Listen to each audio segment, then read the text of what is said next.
host, Alex Gray, and today we are joined by a very special guest within the cryptocurrency sphere, the Chief Strategy Officer of Bitcoin technology company Blockstream, the leading provider of blockchain technologies, and the CEO of game developer Pixelmatic, which creates engaging social games that encourage new connections. Samson Mow. Samson, welcome to the show. Thanks for having me, Alex. It's great to be here. Awesome. So Samson, I've given a little rundown about you, but would you mind explaining your background some more and how you ended up working for Blockstream? Sure. So I guess my first foray into the cryptocurrency space was as an exchange operator. So I was previously the COO at BTC China, one of the largest exchanges back in the day, and as well as a mining pool operator. And then Adam Back, the CEO of Blockstream, recruited me to join, and I couldn't say no because everything that Blockstream is doing is very exciting. So I made that transition, and here I am. But by trade, I am a game developer. So I've been developing games for 15 odd years now, and it's a passion of mine. So you say that things that Blockstream are doing right now are very exciting. What are the main focuses of Blockstream right now? Well, we do a lot of different things. So we like to say that we are a Bitcoin infrastructure company. So we focus on the Bitcoin protocol itself, contributing to that. We also work on second layer technologies that help scale Bitcoin, like the Lightning Network and the Liquid Network. And we do a lot of other cool things too. We are now a mining company. We're one of the largest miners in North America.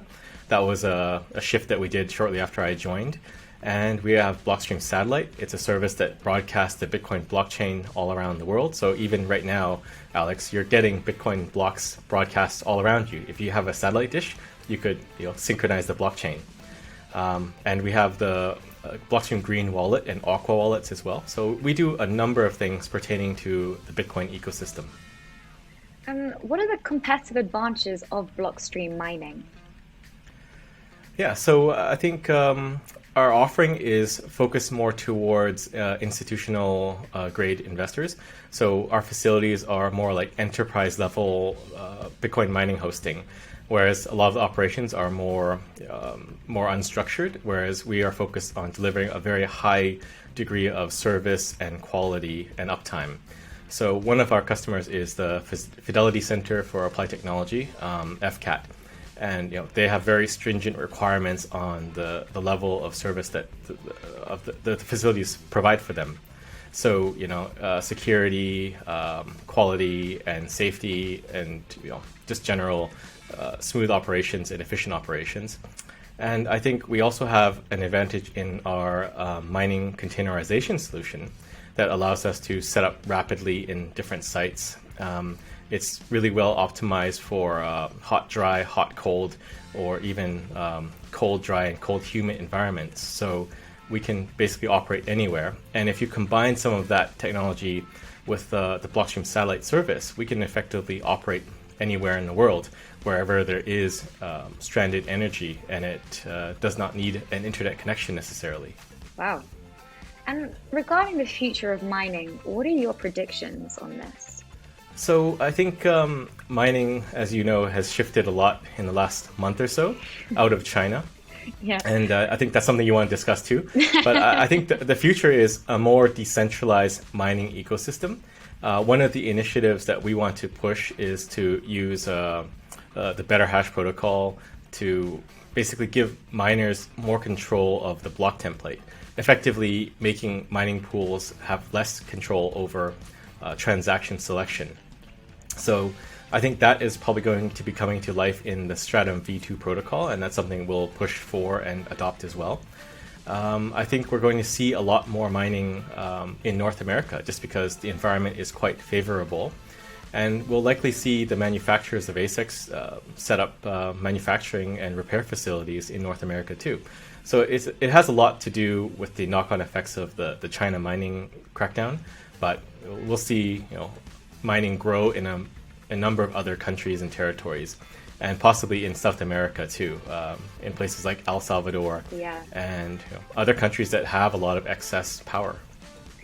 Yeah, obviously you've touched on China there. I don't know if people watching this will have known what's going on. I'm sure they will have done, but since 2013, China has signaled that it wants to ban Bitcoin, and then this year they really stepped up their efforts to control the country's cryptocurrency industry by banning crypto mining operations and also ordering major banks not to do business with any of the crypto companies. So what effect would you say that this has had on the industry? I mean, obviously a huge global impact. Right. So the biggest impact that we've all seen was the hash rate drop. So, we lost nearly half of the hash rate as it went offline in China, and it's been slowly making its way out of China. But, these are large infrastructure projects that require a lot of capital up front to build out that electrical infrastructure. So it's going to take time for miners to relocate, to rebuild facilities outside of China, and it's just going to take time to come back on, but we are seeing the hash rate come back. I think it's a net positive for Bitcoin because one of the common things that people would throw around is, China controls Bitcoin mining because there was a lot of Bitcoin mining in China, and now that's not the case. So it's better for the Bitcoin network as a whole that the hash rate is decentralized and, you have a lot more miners in a lot more geopolitically diverse regions. Interesting. Now, one common topic brought up regarding Bitcoin mining is its carbon footprint. What are your thoughts about the current conversations happening around the energy consumption of Bitcoin mining these days? And how is Blockstream actually dealing with this? Right. So I guess I'll tackle the second part of that question first. Our operations are largely zero emission.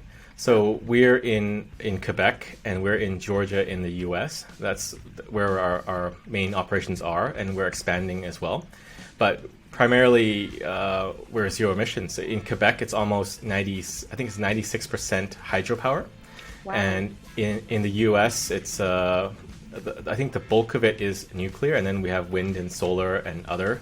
But it's mostly zero emissions. And it's a bit of a misunderstood thing about Bitcoin mining that it's a dirty industry. It's really not, because renewables, especially hydropower, is the cheapest form of power you can get, and then nuclear. And I think people have different understandings of how green nuclear energy is. I'm on the side of the fence that thinks that nuclear power is the future, and it is pretty green overall. But mining is not a very dirty industry as it's made out to be in the media. We're undertaking a new project with Square. They're makers of Cash App. So Jack Dorsey wanted to invest in a solar powered mining farm. So we've established a little joint venture with them to build out this kind of open source project where it's completely solar powered and will be very transparent with the cost to set up and operate this, unlike anything else in the past. So people can look at this operation and see, Bitcoin mining is quite green, and it can be done in a very green manner if you choose to do so.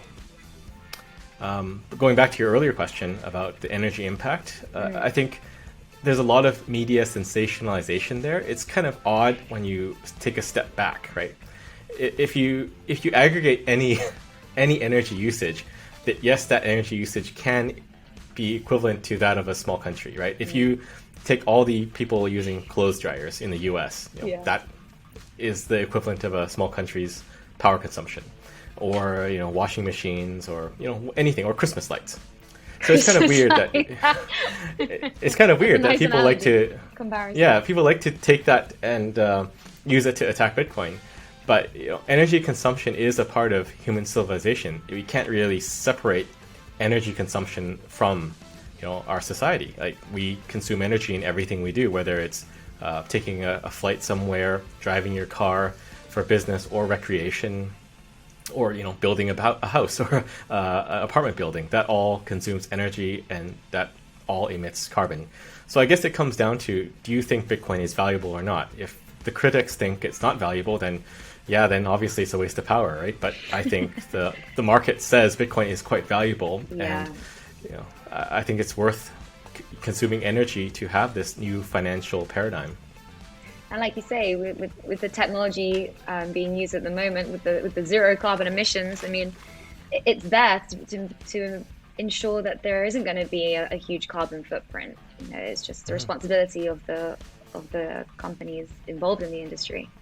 So maybe they might Yeah, introduce sanctions if companies aren't taking the right steps in order to, ensure that they're being efficient with the energy use and type but the other thing consumption. too is the thing you have to think about is the grid itself.